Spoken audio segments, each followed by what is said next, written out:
So, Kurt, we've been working together for more than a dozen years, and I'm curious about how you see yourself. Have you ever felt like your relationship to your work was toxic? Yeah, every time I work with you. So just joking, folks. That's not true. No. This is actually the best. I really don't feel that with you. That is a total fabrication, total lie there. No, I do. There have been times. And actually, when I was younger, earlier on in my career, when I first started owning a business, there were times where I had projects and I was working till waking up in the middle of the night, coming down and working on the computer for 2 or 3 hours, just feeling like I just could not do all of this stuff. And in retrospect, it was not good for my health. It was not good for my relationships. It was not good for a number of things. And I didn't really need to do and worry about all of that. Like, was it even good for your career? Like, did it actually make your life better? I think there's a little bit where that was appreciated, but to a certain degree, no. I think there was an aspect that it could have set me back because I didn't have the energy or the focus on some of the bigger picture things. I was so in tune with getting this one thing done that I didn't step back and take a look at the bigger picture.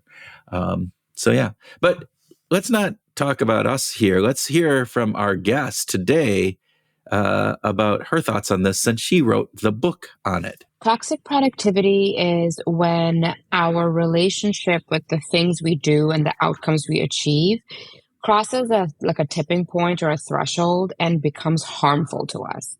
So productivity in its own is not a harmful thing. Like, we need it for personal progress and societal progress, right? But there comes a point where it starts to change shape and starts to feel different. That was Israa Nasir, a psychotherapist specializing in anxiety and perfectionism, the founder of a digital wellness program, and the author of a new book, Toxic Productivity: Reclaim Your Time and Emotional Energy in a World That Always Demands More. Yeah, as much as you may think the title of the book makes this a great book for the work side of your life, and by the way, it is, it also has a number of great lessons on being in relationships with other people and even parenting. And as a parent of teenagers, watching them navigate this constant pressure to perform, that was really important for me and impactful. Yeah. And this conversation really hit home for me too. When Israa talked about how we're all performing for an invisible audience these days, I got to say that really struck a chord with me. And no pun intended on the chord thing. All right, Groovers, you should know that this covered some really cool topics, including why productivity in itself isn't bad, but how it can become toxic if we let it. And we also covered some of the myths that we all tell ourselves about multitasking and achievement. And we talked about why we've got these stories all wrong. Yeah, we also discussed her concept of building a rich analog life and the importance of spending time away from digital devices. We had a great discussion about how different types of music can actually support our daily rhythms. Kind of love that. You would, of course, love that, right? But her insights about emotional awareness and self-reflection were right in line with how I think about this stuff. And she really challenged some of my assumptions about what it means to be productive. And I always appreciate being challenged about my thinking, making sure that it's right or not so right. Yeah, that's cool. I just have to say that there was sort of a funny anecdote in the book about almost running out of gas in wine country. I think we talked about, that just a little bit, but it got us all laughing a bit, which is kind of something that I just think we love about our guests, that we can talk about silly stuff. Tim, between your navigation skills and her fuel management skills, maybe we should do an episode on decision-making under pressure. Right? Spot on. Oh. Spot on. Okay, but you're right. That story does connect nicely to the idea of slowing down and being more intentional with our choices, which is something we talked about, including how to set up very challenging GPS systems. Okay. It's a very challenging GPS system for you, right? Yeah. Okay. All right. And speaking of challenges, here is an easy one for our listeners. Yeah, it really is an easy one. So if you just leave us a review on Apple Podcasts or Spotify, then send us a screenshot to actually our producer, Caroline, and you can reach her at caroline@behavioralgrooves.com. If you're one of the first few people to post that review and send it to Caroline, we'll send you a free copy of one of our favorite books from one of our favorite guests in 2024. A free copy for just sending an email to Caroline about a review that you did of our show? That's it. Super easy. Don't we need like 10 reviews to get a free? I mean, come on, that's a pretty, it's a very dichotomous trade here. I mean, a review takes a couple seconds. Books are expensive, man. Come on. And what about the shipping that's going to be involved in getting this? Oh my gosh, the shipping involved. So no, it really is. This is our way of saying thank you to our growing community of behavioral groovaliers. Is that how you want? Is that what we want to call them? Are we going to call them groovaliers now? Groovaliers. Well, it's better than behavioral nerds. I think maybe not. I don't know. Let's woodshed that one offline. Woodshed? For a bit, what the hell is woodshed? That's like a creativity workshop, but in a more rustic environment. It sounds like you're going to take me out with an axe and like, here you go, Kurt. This is what we're calling them, and it's not going to be groovaliers, damn it. How about if we, for right now, we just invite everybody to sit back with a very generous pour of non-toxic productivity and enjoy our conversation with Israa Nasir.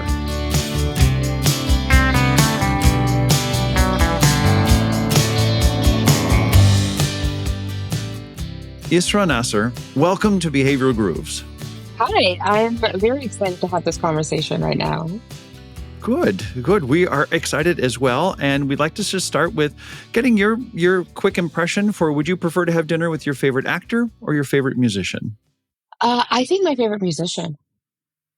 Oh, nice. Interesting. Yeah. Anybody come to mind? Yeah. So I listen to a lot of instrumentals. One of my favorite musicians is, I don't know if you've heard of Anushka Shankar. She's Ravi Shankar's daughter, Nora Jones's half-sister. She's like a sitar player. I think I would just love to chat with her. I think her understanding of the world and how she translates it into her instrumentals and the way she really cross-culturally plays a lot of instruments and works alongside a lot of multi-ethnic musicians. I just find her worldviews to be very interesting. I've heard her speak a few times. Wow. Are you a fan of sitar music in particular, or is it just more about her personality? I like sitar instrumentals for sure. I grew up listening to a lot of them. I find them to be very relaxing. Depending on the mood. So that's one of the reasons I do enjoy her music as well. Yeah. Fantastic. Yeah. Well, second speed round question here, and we'll have 4 of these in total. So, okay. Vacation on a beach or in wine country? Oh, probably a beach. Probably a beach. Okay. I like being near the ocean. It just feels much nicer. Are you a relaxing vacation person, or are you an active, like, I got to get out and see the sights, different pieces? Where do you fall? Depends on the location. If I'm in an urban center, I definitely want to go out and do stuff and walk around, and boutiques and like local restaurants, things like that, bookshops. But if I'm like in a natural place, I like to just hang out. Yeah. I love that. Yeah, that's very cool. We might want to come back to the wine country thing, because you had a lovely anecdote about almost running out of gas in wine country. Yes, that was so scary. So we might come back to that, because it was just kind of fun to read about it. Maybe not fun to experience. Yeah. Okay. Third speed round question. Good idea or a bad idea? Commit to working at a rapidly growing mental health startup while you're launching a digital wellness platform? I feel like at that time it felt like a good idea. Overall, a bad idea. Yeah. You tell a nice little story about that, and I think it kind of fits in with what we're going to be talking about here. All right, the last speed round question. Question: Does everything matter equally? No, no. I want more people to know this. Yeah. But no, absolutely not. Yeah. It is one of the myths that you talk about, and so we will Mhm. definitely get there. But first off, just thank you for being here. We are excited to talk to you about your book, Toxic Productivity. Oh my gosh, if I can talk, reclaim your time and emotional energy in a world that always demands more. It is a fantastic read for our listeners, and got to start off with this. Just help us understand for our listeners, what is toxic productivity and how would you describe it? Toxic productivity is when our relationship with the things we do and the outcomes we achieve crosses a tipping point or a threshold and becomes harmful to us. So Mm, productivity in its own is not a harmful thing. Like we need it for personal progress and societal progress, right? But there comes a point where it starts to change shape and starts to feel different. And what happens is three things essentially kind of happen. And sometimes they happen sequentially, sometimes they happen in parallel, depending on the person. But we become singularly focused on achievements and outcomes. So instead of being process driven, we become completely driven by outcomes. And we become laser focused on one or two things in our life. And the second thing that is a byproduct of that is other things that make a balanced life become unimportant. So, our own health, our well being, our relationships, joy, happiness, engaging in the present moment, all of those things become secondary in pursuit of this outcome. And the final thing that happens is how we feel about ourselves, so our self concept, how good we feel about ourselves, becomes contingent on the outcome. So this outcome is an external thing to us, and how we feel about ourselves internally becomes contingent on that. So how valued I feel in my family becomes contingent on the outcome that I'm achieving for my family or for social status or whatever it is. And so when the relationship between productivity and our emotions becomes very enmeshed, it just becomes an unhealthy lifestyle. So what's the antithesis of this? What's an example of really healthy productivity? Healthy productivity is when we can see productivity as being one part of a whole life, as opposed to the most important thing or the Mm. only thing that matters. Healthy productivity also has a different definition. So when we think about, the relentless productivity or hustle culture that we are in right now, resting and joy are seen as outside of it.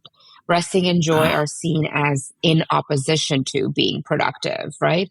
But healthy productivity has that baked in.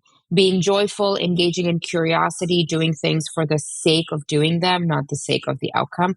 All of those things to me are a part of healthy productivity because it brings balance. And if we have balance, then we have sustainability. So, toxic productivity is something, the reason people tap into it so easily is because you get a return very fast.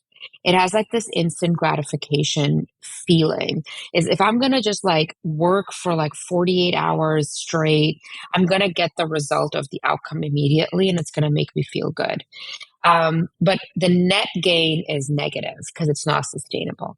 You can't do it over time. You will burn out. You will become disillusioned. You will become disengaged. You might even stop valuing the things you're pursuing. And so over time, toxic productivity actually reduces your productivity, whereas sustainable productivity keeps it going for longer. Yeah. it's interesting because in reading the book, um, you bring in a number of wonderful vignettes of patients in various different pieces, and I don't think anybody, maybe I missed this, but I don't think anybody came in and said I have a toxic productivity problem. Right? They all came in Right. for other reasons, and you had to tease that out from them.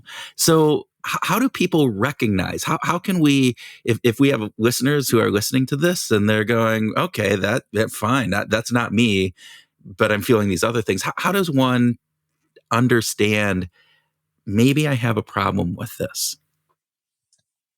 I think one of the really important red flags is that you start to feel a little disengaged from your life. So you feel like you're going through the motions. I'll often speak to people just in general. I'm sure you've also heard people say stuff like this. It's like, like, my God, like, where did time go this year? Like, I don't even know. Like, it was just October 1st, or it was just summer. And then you just kind of hear them say things like, I'm just kind of going from one thing to the other, or you might feel it yourself. You're just like, I'm just kind of doing things. I'm just checking things off. I'm just going from one thing to the other. I'm on autopilot. I'm on autopilot, right? A lot of people say that. That's a really big sign that you're disengaged from your life. If time Mm. feels blurry, that means that you're not actually present in the things you're doing. So you're just kind of like floating through life. That's a really important way to kind of identify that where you're putting your time and energy might not be the healthiest place. Another red flag, if that's something that's not resonating with people, is feeling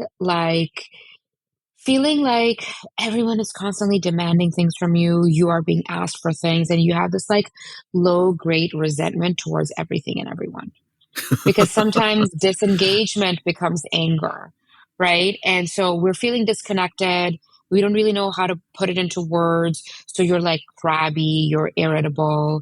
Maybe people are like, "Ah, you remind me of Larry David from Curb, your enthusiasm," just kind of like cantankerous. So, like, that's a Uh, sign that you're emotionally dysregulated. Something else is going on. Well, I'm curious about this autopilot thing, right? You bring this up in the book, and I'm just thinking about like a lot of our life is habits and routines, and we kind of go through things, and not everything is conscious to us. What's the difference between being on autopilot in sort of a negative way and just having a good set of habits and routines? There is a disconnect from your emotions.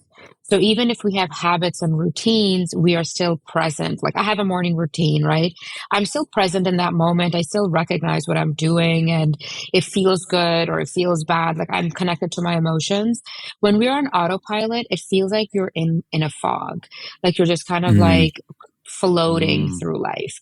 So a really good example is eating mindlessly, right? Versus eating mindfully. So when we are eating mindlessly, you might notice that you've just kind of finished your food really fast. You didn't really recognize or lock into the flavors. You don't even realize how much you ate, right? You just kind of like, and that's happened to me Yeah. sometimes when I'm watching TV and I'm eating food, or if I'm like doing emails and eating, I don't even realize what I've eaten. And so that's what autopilot is. You're kind of disconnected from your emotions and your senses. Yeah, it's we've talked about this in the past, Tim, this idea of how many times do we just, whoosh down our breakfast because I have to get to work and I do everything, as opposed to, wow, let's just actually taste the flavor of whatever it is that we're eating. Mhm, Let's just mhm. slow down and enjoy this sunset instead of just passing it by so quickly in Yeah. various different pieces. And there was one of the vignettes that you had in the book, talking about Jeremy. Jeremy shows up multiple times. We Yeah. actually we want to find We out what we, happens to we kind of Jeremy. love Jeremy. Yeah. But one of the things that you said, and I'm going to quote you here because I think it's really Mhm. important, is you, in your conversation with him, you said, and I quote, "But surprise, oh my God, I can't read. Here we go. But surprisingly, slowing down is sometimes the fastest way to move forward." Yeah. That really resonated with me, and I think partly because I do a lot of work with organizations and leaders and various different things, and I see this all the time. It is rush, rush, rush, where, coming in from the outside, I just, slow down. If you slow down, you'd actually be more productive in the long run, and that's in a business sense. And I think you're talking about this in just a general life sense. But can you expand on this paradox, as you call it, this paradox of inaction, and how that can lead us to be actually more productive when that feels like, well, if I slow down, I'm going to be less productive, right? It sounds so counterintuitive. And for people who are very much like movement oriented, like who are action oriented, like I am, this is a deeply uncomfortable thought. It's very unsettling. And I'll say one thing, we're talking about slow breakfast and stuff. Sometimes people think being slow means taking too long. Like to be slow, you have to have a 60-minute morning routine. To be slow, you have to, like in Jeremy's example, to be slow with dating means you have to like not date for 6 months. So people kind of connect a long period of time to living a slow, intentional life, but that's not necessarily true. A really big part of slowing down to speed up is to be present and intentional. And whether that's just eating breakfast for 10 minutes with no distractions, right? Can be a slow life. You don't have to have a 60-minute like whole situation, right? Same thing with dating. Even if you take 2 weeks off and really intentionally become present in what you want, what's important to you, why you even want it, just do like a 2 week reflection. That will go a long way in helping you reallocate your resources to the right place. And I know the term like reallocate resources is such a businessy term, but the truth is our emotions and our time are both resources that are finite, right? Eventually we run out of our like emotional energy as well. And so I think by slowing down, you recalibrate. And once you recalibrate, you can get to your destination faster instead of just meandering through trying everything because you're so disconnected, because you're so disengaged. And I think that's the thing. Up front, you're a little slower so you can get to the right place at the right time. Why do you think it's so hard? It seems like this is a big challenge that a lot of people face. So, I think about this a lot myself, and I don't always want to make like generational arguments or technology-based arguments or things like that. But there is something to be said about the time we are living in right now. Mhm. In the last 30 years, everything has become faster. Like I think about like when I was younger, if some some of my parents' friends wanted to come to our house, like they like trying to get in touch with people was so much slower. I remember like, if somebody was in the neighborhood, they would like, and we were not at home, they would just like leave a little note at the door, like a post-it. Like I remember coming home a lot of times like that. But like we just don't have these kind of slow movements anymore because everything is available all the time. You can get everything you want at any time in any place immediately. And so I think as a culture, our delay of gratification has become shorter. We like it doesn't exist anymore. It doesn't exist even for me. I'll order something today and it's here tomorrow, right? Like the Yeah. shipment arrives literally within 24 hours. Yeah. Like if I want something like to eat, and let's say the restaurant is 45 minutes away, I can order it and it'll come to my home, right? So we just don't have that delay of gratification anymore. I think that's a really big part of it. I think another really big part of it is we have access to a lot more information. And when we have this kind of like cognitive overload or culture overload that we are in, it gives you a false sense of urgency. And I think people are really trapped in this false sense of urgency. And that's why everyone's like trying to move as fast. And about 20 years ago, with the startup tech, industry growing, there was this idea of like move fast, break things. I don't know if you've ever heard that phrase, Yeah. Yeah. right? Yeah. And while it was originally just in like the tech bro culture, it has actually permeated across the board. So everyone's like, let's just move fast, break things, fail forward. Like everyone is doing this. And I Right. think that's part of it as well. It's interesting as you talk about this. I'm reflecting back, and you talked about the amount of information we get. And I remember reading somewhere, and I'm going to misquote this, but it's like from 1970 to 1990, the amount of information that we got on a daily basis was like doubled. And then from 1990 to 2000, it doubled again. And then it's like, it's just getting shorter and shorter and shorter, the amount of information that is just bombarding us at every second and every day. And we can't process that. We weren't designed as humans to be able to process that. And I think it's really interesting too, as you said, technology has been wonderful in some senses of being able to connect us across the world and everywhere and at any place. That also is a really negative aspect that we can be connected across the world at any time, at any place, because there is no place to get away. I mean, I love sometimes flying just because I can't take a phone call when I'm flying. And it gives me 2 hours where I know I don't have to talk to anybody, although now I can text. And so now I'm getting, feeling like I need to respond to those Exactly. texts. Yeah. I am never not buying internet on a flight. It's so horrible. Like I'll tell myself, I'll Yeah. be like, no, like you're not going to do it. You're not going to waste $16 for Delta Wi-Fi. But then I literally sit down, the But you plane takes off, do. and then I'm like, boop, of course I'm going to do it, right? Like, so I think that's the thing, like with technology and our own habits or whatever it is, like it's one thing to say these systems have these enormous cons on us, but there is this personal accountability. Like I have to take personal accountability for the fact that I'm making a choice to get that internet, right? And I need to build that muscle of delaying gratification.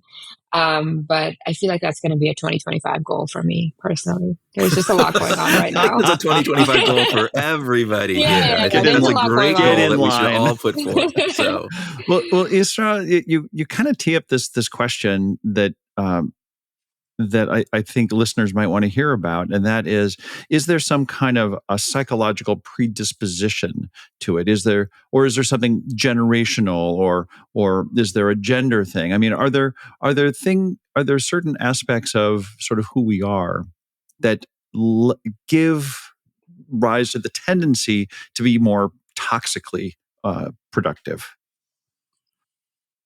So, in terms of like a genetic predisposition, I don't think that the research makes any connections like that. But socialization has a really important part to play in this. mm, And, I think just across the board, across culture, the two dominant genders are socialized very differently. So you do see in action a little bit of a difference in how, if we just talk about the male female binary, there is a difference in how this manifests, but that's not because of any biological issue. It's like a socialization. For example, I think women are often raised to be multitaskers because there's this myth that, women are better at multitasking. I've definitely read a lot of think pieces on this that will quote like one or two studies about like brain MRI imaging and whatever. But like the truth is like that is a socialized habit because the brain mm, can't actually multitask. Like we yeah. physically cannot do that, right? Whether you're whatever gender you are, you cannot do it.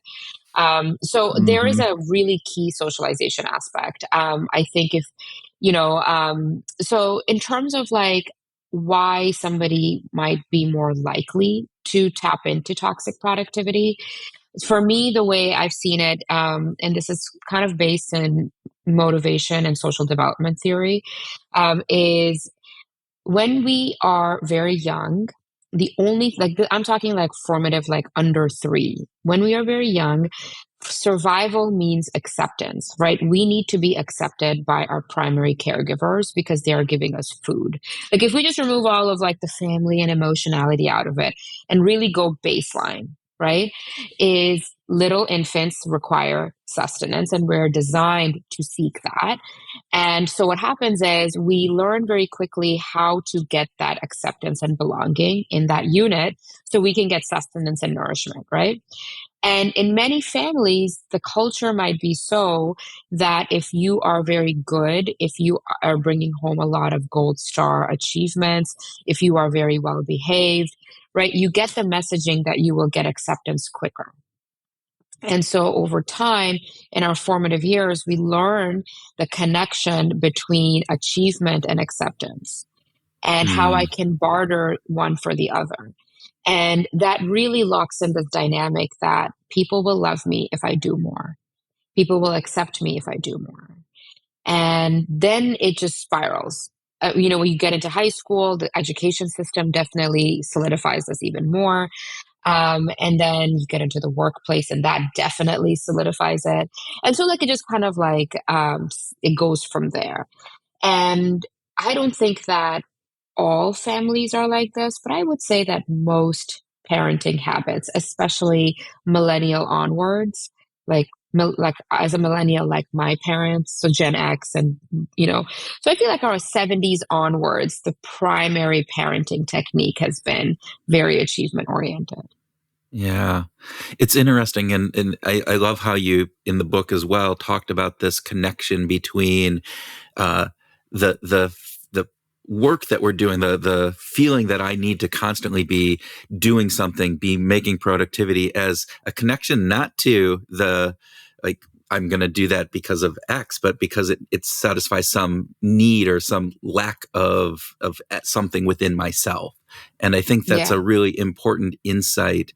Again, as we're going through this, I think that manifests itself, as you talked about in the book, and you talked about some myths. You talked about these myths of that we tell ourselves and we adhere to that perpetuate toxic productivity. Can you talk a little bit about what those myths, some of those myths are, and Yeah. why they're myths? And we already talked about one, the multitasking one, right? Yeah. So multitasking, like for me, like that one really grinds my gears because it just makes you so tired, right? And I used to take a lot of pride in that. Like I'd be like, oh, I'm doing 5 things at the same time. Like I'm so competent. But but I was just like tired all the time. And honestly, like you're not able to give 100% to everything. So multitasking is a big myth. Another one is that, everybody's productivity habits have to look the same. So we Yeah. all have to wake up early, and that's the only way we're going to be super productive. And again, like I also really struggled with this. And I realized that, if I started paying attention to my own body's rhythms, I would realize that I'm actually much better at work at a different time of day. So, and that was like a trial and error journey for me. But I really, because I grew up with this mindset, right? Like you've got to wake up early. Like you have to wake up early. All the good stuff is happening when you wake up early. And I'm not against that, but it's this idea that, that's the only way to do it. So I think that Right. that's a Yeah. myth because everyone's body cycle is different.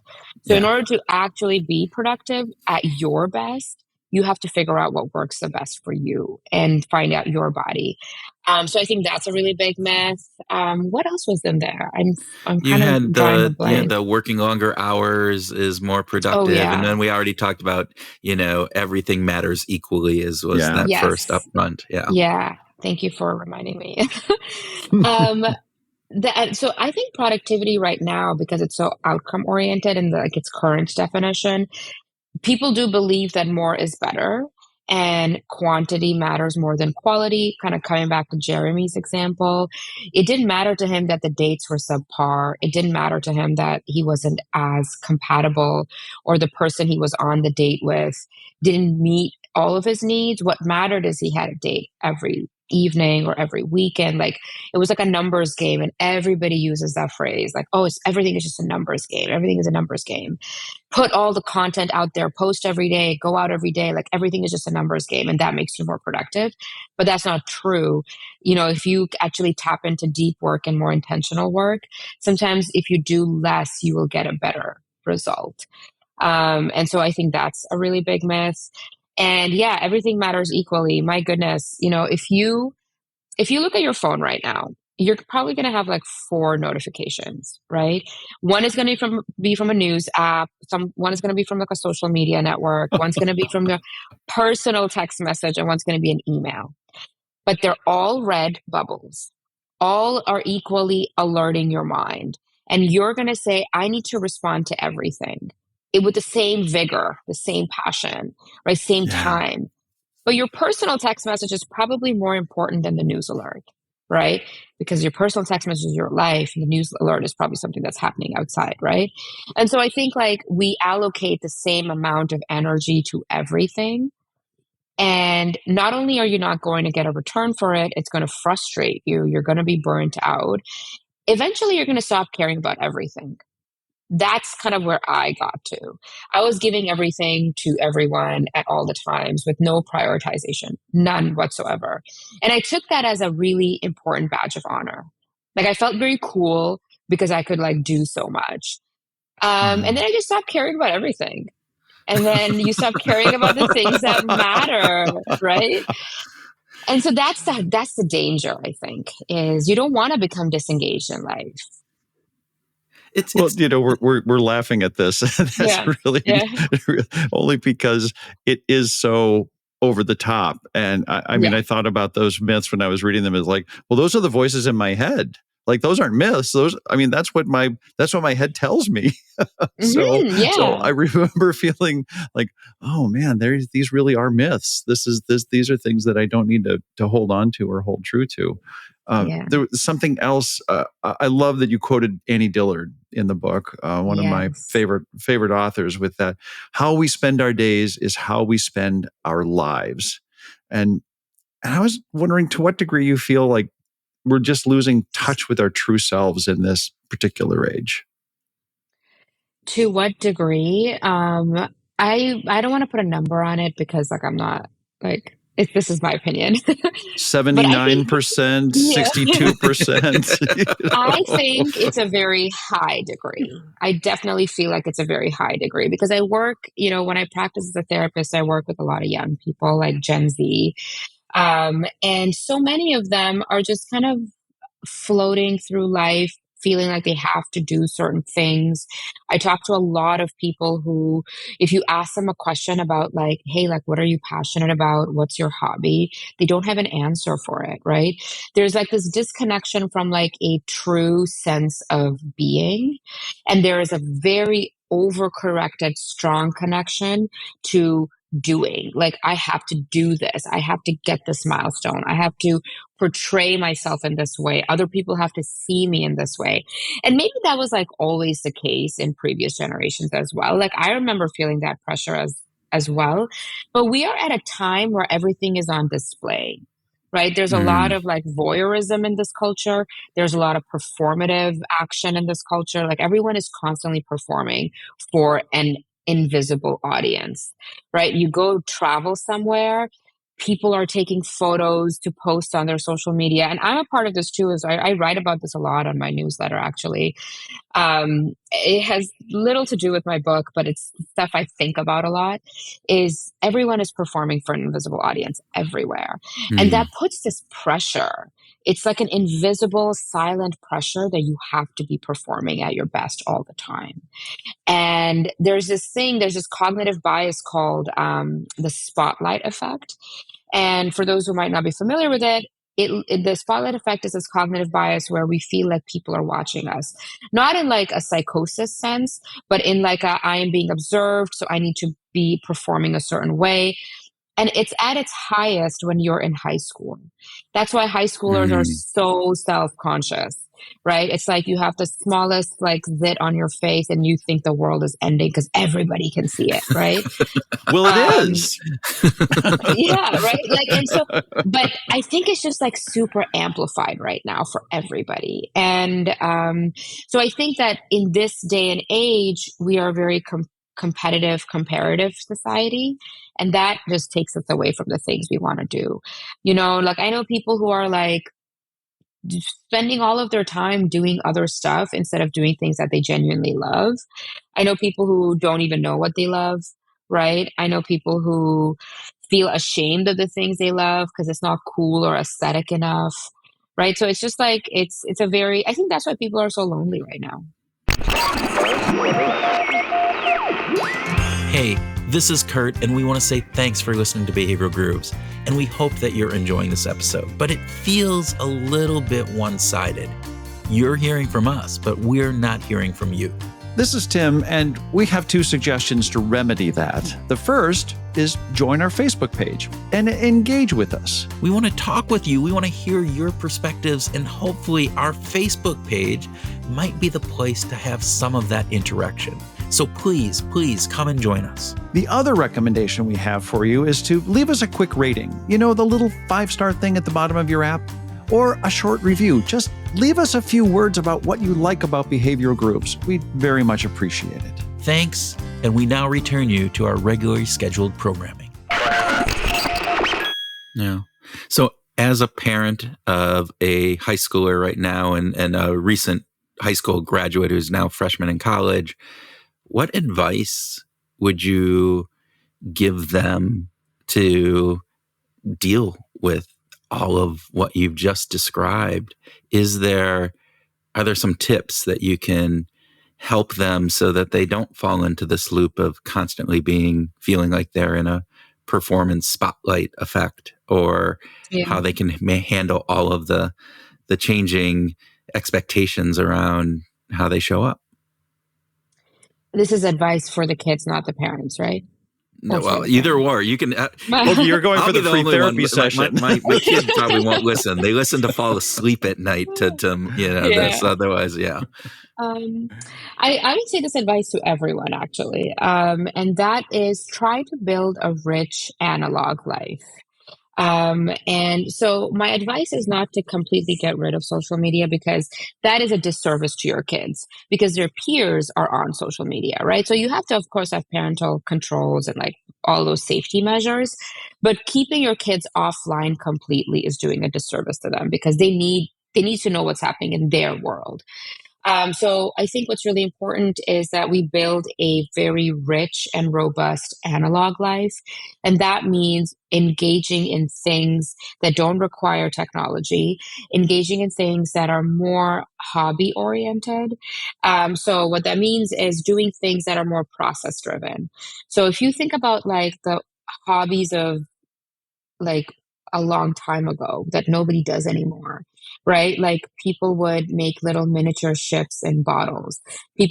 Puzzling was a really big part of culture. Like people would sit with their grandparents and make puzzles. People had quilting circles and knitting circles. Like I think there's a lot of value in that we just don't do anymore. Right. And so this year has been my year of hobbies. I took up needlepoint. Oh, Yeah, I took up needlepoint without ever having I didn't even know how to put a thread through a needle. Like I had never done it, even though my mom is excellent at sewing. And the needlepoint is ugly. And the first time I did it inside out because I couldn't get the stitch right. But I'm doing it for myself.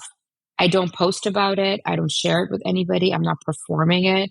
I'm just doing it for myself and I'm not trying to get better at it.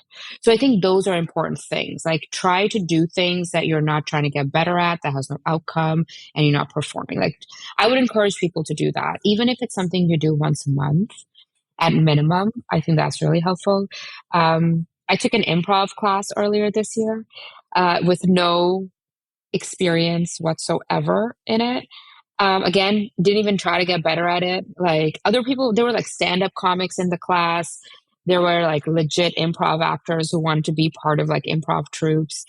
And then there was me, just like not even trying to get better at it. Right. Which was very difficult for me because I'm like an overachieving A-star X student. Right. But but I was did like, you I think kind of kick their asses too? Like, did you just kind of show them, hey, I can come in here and just totally show you how to get this done?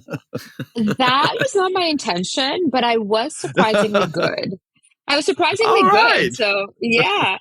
And I don't know where that came from. So, I'm definitely taking level 2. So, I'm doing that. Yeah. There you go. Oh, that's good. Oh, that's good.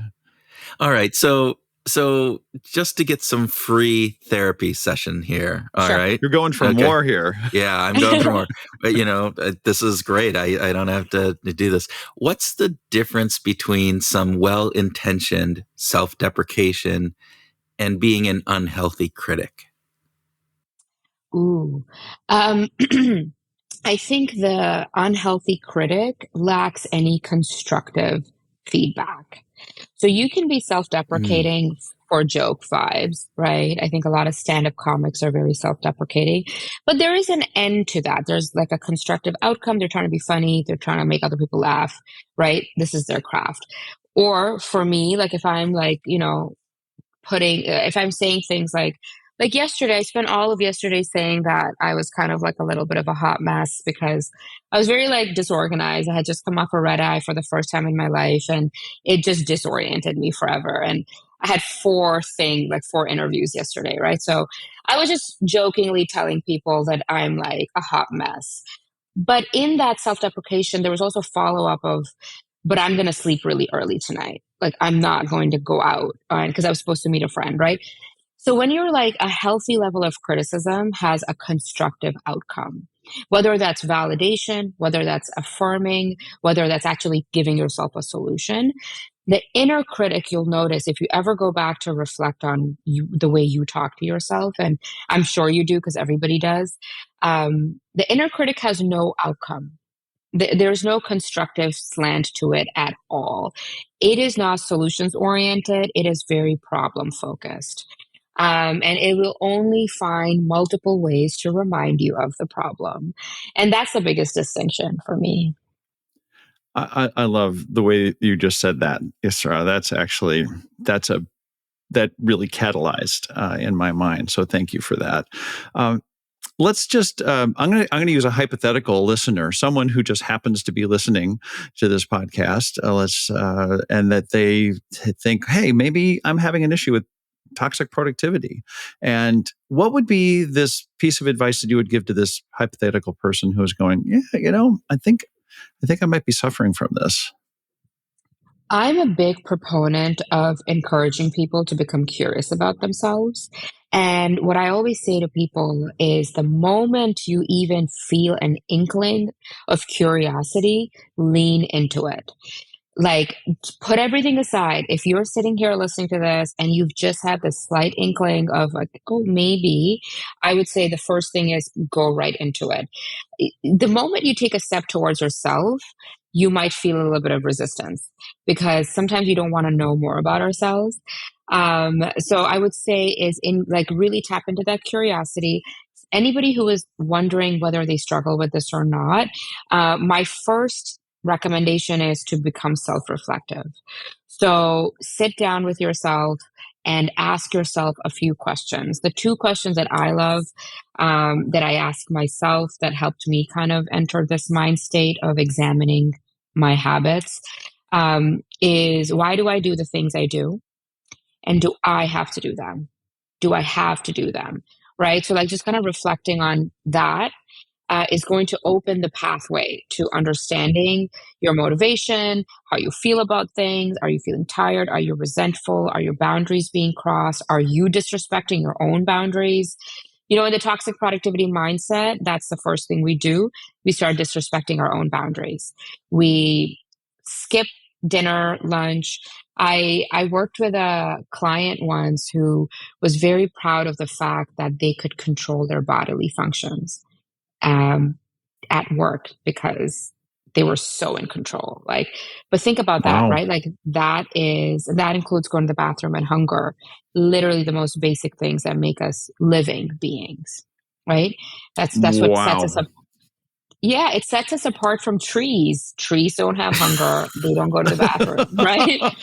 Like that's what makes us this sentient being. But Yep. because they did have a very high stress work environment, and that was survival. So that's what happens in toxic productivity. We go into survival mode and we cut ourselves off. So you need to go back to yourself. You need to reconnect with yourself. You need to reflect on why you're doing what you're doing. What does it make you feel like? And I think that that is the biggest departure from the current productivity discourse. The current productivity discourse is saying, do more things, do it differently. Here's a behavioral hack. Here's like a rule. Here's a system. You just need to do things differently and you'll be more productive. But I just don't think that that's sustainable until you understand your emotions. So I'm saying if you want to be like more productive, forget all the things you're doing and go back to yourself. Connect with yourself, reconnect with your body, your emotions, your needs, and that will help you figure out a really sustainable way that is true to you. Because, like, Tim, like, what works for you is not going to work for you, Kurt, and it's not going to work for me because we all come from different backgrounds. We all have had different life experiences. Right. And Right. yes, genetically, we're all human, but the way it's made up is totally different, right? Your temperament is different. Your parents were probably so different from my parents. So everything is different.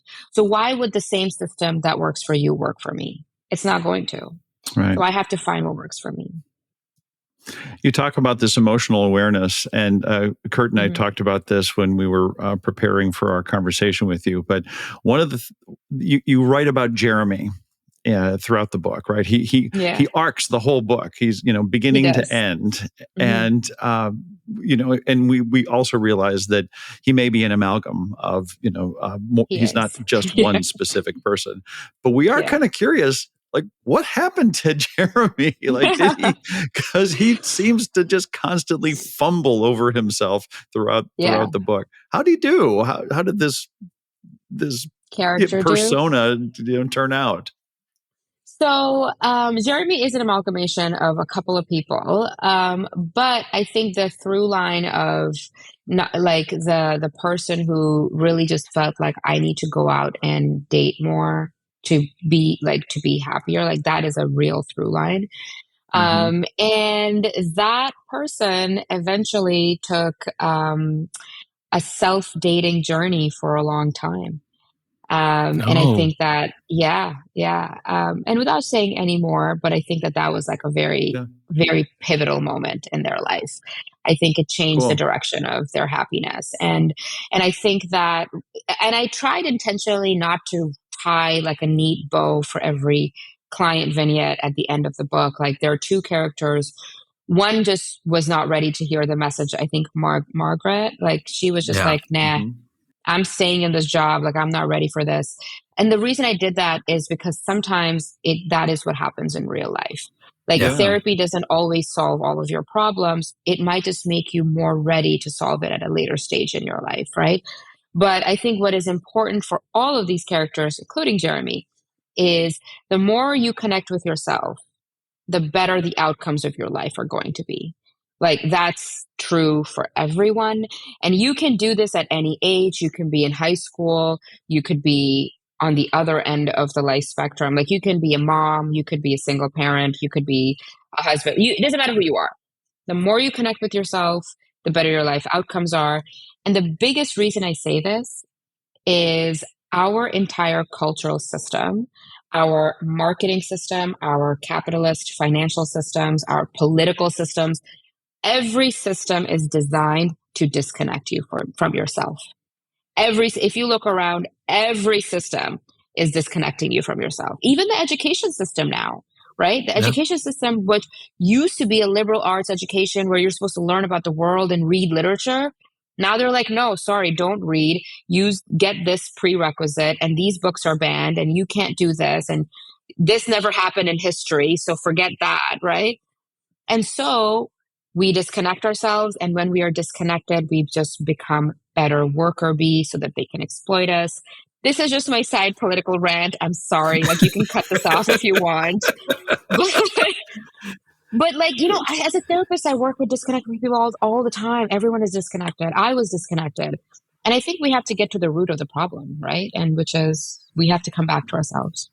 Yeah. well, one way that I feel like I connect with myself is through music. Hmm. And earlier, before we started recording, you were saying that there's music playing in your house all the time. What I'm kind of curious is about the process of writing the book. Did you have a particular playlist while you were writing the book, or was it just random and listening to everything? Um, So I had particular genres and it was very interesting. So Spotify does this thing where it uses AI to tell you the patterns of your music listening. They call it a day list. And then every mhm. day, if you go into the day list, it gives you the same recommendations of the music you like at that time of day. And that day list gave me an interesting piece of data about myself. And I noticed that in the morning before noon, I would almost always listen to very classic blues jazz. So, right when I wake up, there's like instrumental vibes. Then it goes into like Ella Fitzgerald, Louis Armstrong, like Nat King Cole to like noon. Wow. Yeah, noon to 5 is like down tempo, electronic, melodic, tropical house music. So then I kind of go into some like mindset where because I guess my body clock is like working like that. Noon to 5 is always like electronic music. And then late afternoon, I listen to like indie folk, acoustic, like white man and guitar, like John Mayer or Jack Johnson. Like it's always like single white man with guitar, and I love that. And then at nighttime for wind down, it's back to jazz. Like it's very interesting. But that's what was happening when I was writing is the genres throughout the day, but the music is always on. It's so fascinating that you can see that arc and that Yeah. is a consistent arc across your day. I was trying to think about as you started saying that, I'm going, do I listen to different, music? I don't actually listen to music most times during the day. It's an evening event for me. So I don't know if I fall into that, but it's fascinating. So Yeah, if what you would have you Spotify. Oh, sorry. I was going to say, if you have Spotify, you should definitely try to use that feature. It'll give you information on yourself. The only thing is it's a family account, and so it would just be Taylor Swift all day, all time. Yeah. Yeah. So of all of this tremendous variety of music, and by the way, kudos to you for the variety. I think that's just my heart just grew 3 sizes today hearing you say that. But what 2 musical artists' catalogs would you take with you if you were to spend a year on a desert island? Oh, damn. What a question.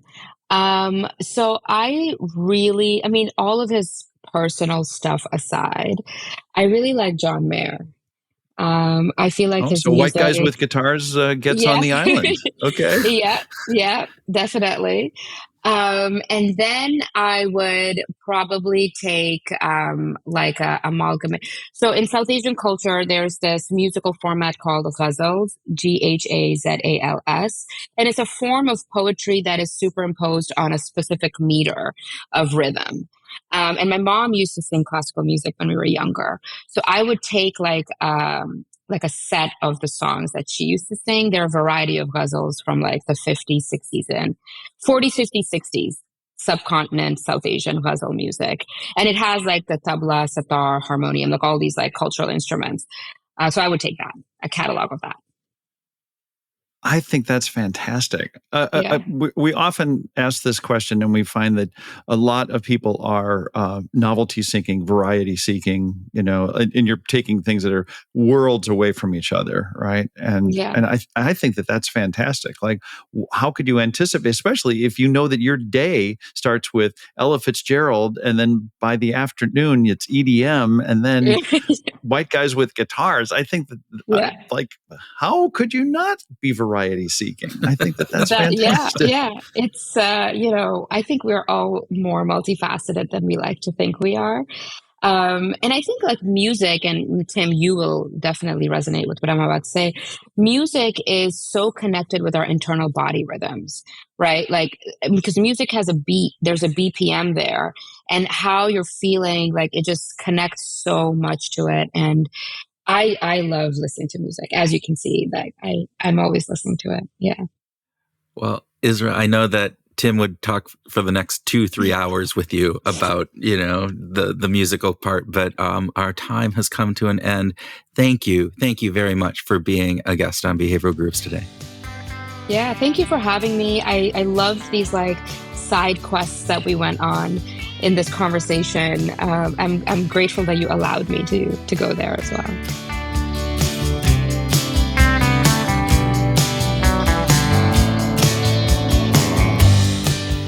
Welcome to our grooving session where Tim and I share ideas on what we learned from our discussion with Israa, have a free-flowing conversation, and groove on whatever else comes into our non-toxic brains. Yeah, because it really is better to be non-toxic. It's just better. It's so much better. I'm just going to be super judgmental and super binary in this, but between toxic and non-toxic, go for the non-toxic. Yes, well, and particularly in our brains, because our brains don't like toxicity. Not a good thing. And in reality, this is about productivity and this idea of toxic productivity, and our brains control how we do that. So we need to be very focused in on, are we going too far? Are we taking our desire to be productive into this unhealthy, toxic component as opposed to healthy productivity? And I think that was one of the things out of this conversation that I really liked. It wasn't saying that productivity in and of itself is bad. It is saying there are things that can lend itself that we view productivity and what we need to do around that in a very toxic manner. Yeah, I liked how Isra really kind of focused on this idea of self-reflection and emotional self-awareness as being really as important pillars in our self-development and our growth. And that, of course, it resonates with me because I prize those things. But when I see leaders, especially in the corporate world, investing in their own self-reflection and their own emotional awareness, I see really positive results. I see people making better decisions in their work environments when they have a better sense of this is actually who I am rather than just who I want to be. Because I think leaders can kind of get caught up in this. I want to be this, so I'm just going to work 70 or 80 hours a week. Which also kind of can translate into how that leader then leads the team and then the team's ethos, right? It cascades. Yep. This absolutely is a huge piece for me, this self-reflection component. Mm-hmm. Asking yourself, why do I do the things that I do? Why am I doing this? Right. And understand, right. And then the next question is, do I have to do this? Yeah. That for me is one of these pieces that I think if I just do that more often, if I stop, slow down, reflect, have that emotional self-awareness to say, why am I doing this? So you asked at the very beginning in the intro, right? Have I ever had this toxic productivity at work? And I can remember there was a period right around 2001 where I had this project, and I've talked to you about it. I'm not going to name the client or anything, but your business was relatively new. Yeah, I'd been around for 3 or 4 years, and this was a brand new kind of new thing. But I had this perception that if I didn't perform on every single thing every single time, that the world was going to break down and I would never get any more business and never be able to be successful, and then lose lose on the income, and then we'd lose our house, and then my wife would leave me, and I would be homeless and bumming on the street, right? That came true. All that. And then I met you, and then none of that happened. But none of that happened, and right. It's the stories that we tell ourselves in this question, and when why do I do the things that I do? Well, there was this underlying fear for me, and I think many times there's an underlying fear for people that isn't easily determined. Trying to find the right word. Determined isn't the right word, but seen or understood. And it's only when we stop and really examine that and really look at ourselves, look at our behaviors, and understand that can really maybe be addressed. It's a great example. It's not unlike how when you're 14 years old and that person that you have a crush on decides that they are going to turn their attention to you, and all of a sudden your world is just the brightest world that you could ever imagine. Everything is illuminated, everything is vivid, until that other person decides that they don't want to be with you, or someone else comes along and is the apple of your eye, and everything changes. It's not that we have these sophomoric brains. It's just that it tends to be the way that we think about the world in these very dramatic shifts.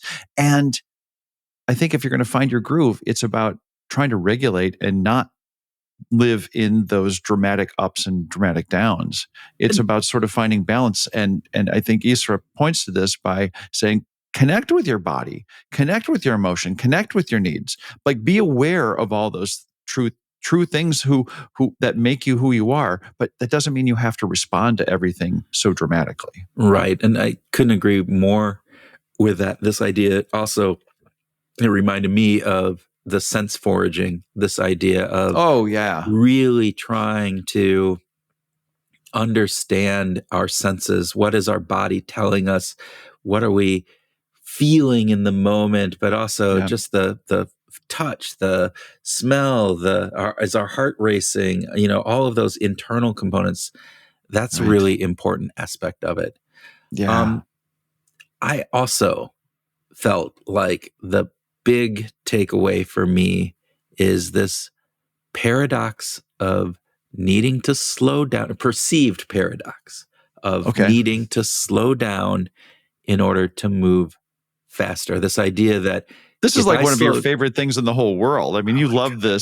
this metaphor, right? Well, too often, and I don't love it because I think people feel like if I slow down, I'm not moving fast enough, and it's just going to put everything on. I'm going to fall behind all these other Right. facts, and Right. the reality is, and I've seen this happen on the good side, but also on the bad side, particularly in organizations, is that people who are constantly moving at breakneck speed are running basically on mud or running on a treadmill, and they're Yeah. not moving forward. Yeah. And that has a huge negative impact on their productivity overall because, and we talked about this in another episode, this idea that without slowing down, understanding some of these things, what ends up happening is you just go into this either or component and you don't take into the both and conversations that we had with Wendy Smith and looking at the nuances of situations, looking at all of the potential unintended consequences. And so we make a decision fast and then we make another decision fast. But there's unintended consequences that compound over Yes. time with Yeah. these. And all of a sudden, we're dealing with more fires, more challenges, more issues. People are leaving. Things are not happening like they're supposed to happen because we didn't take into account all these things. And you just need to slow down, take the time, put some focus in on not just the productivity piece, but the emotional side of things for not only you, but people Yeah. that you work with. Uh, uh, that was beautifully said, Kurt, and I agree with all of that. Some of the other underlying conditions around this apparent paradox of slowing down in order to move faster for me is like hustle culture. Yeah. It's that we've got this social design, this whole social construct in our world today globally that says if you're not doing what they're doing, you're behind. Right. Like this, we got social comparison, we've got hustle culture at work, we've got all kinds of biological and genetic disconnects from our ancestry and how we look at the world and how we look at work and why we think we're doing it. I can tell you there was no toxic productivity probably before the Industrial Revolution. You and your So, Industrial Revolution, like I just can't help it. But there's a cataclysmic shift that happens in the way that we look at what we're doing things then, and then of course the social media stuff is just absolutely killing us. So part of the remedy is get analog, get get analog. offline. Well, this Yeah, idea of rushing all the time and keeping up, like as you talked about, oh, if well, they get up at 5 a.m. and they do all of this stuff. So yeah, I need to get up at 5 a.m. And if there's a moment downtime, I need to be using that to do something productivity wise. No, stop that right now. Stop it. Forget about this yeah, idea of filling every waking moment or the need to feel like I have to get up early or stay up late. Stop that and just enjoy the moment and enjoy sometimes being bored. There yeah, is freaking yeah. value in that. Because your unconscious will be working while you're not thinking, while you're not consciously thinking of something. Your unconscious can be solving problems for you when your conscious mind isn't working overtime. So And you're dial just, it back on the conscious and yeah. let the unconscious do its work. And even it's not like the unconscious is working, but you're just allowing yourself an opportunity to have other things that could potentially come into our brain that aren't going to be there if I'm constantly working on things or doing something or constantly active. And I think there is this false message that is being sent by hustle culture, by social media, by all of these things that we always have to do more, always have to do more. That more can actually come by not trying to do more, but by slowing down and appreciating. And maybe it isn't doing more. Maybe it is just understanding that life has more to give.